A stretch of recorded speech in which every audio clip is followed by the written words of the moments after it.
สวัสดีค่ะ ตอนนี้คุณหญิงอยู่ที่ดอยหลวงเชียงดาว ตื่นมาตั้งแต่ตี 4ไก่ตื่นเช้าอีก ขันแต่ตี 3มาดูทะเลหมอกกันดีกว่าเฮียเห็นทะเลหมอกข้างหลังเราไหมนี่คนถ่ายรูปเต็มเลยตา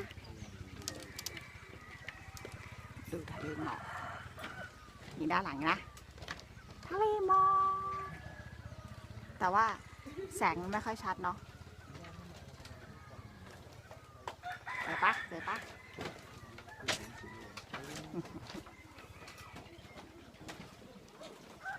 สวยต้องมาแล้วจริงๆมันสวยกว่านี้อีกแต่ว่ากล้องมันจับภาพได้ไม่หมดแหละมันได้เท่านี้ไปละ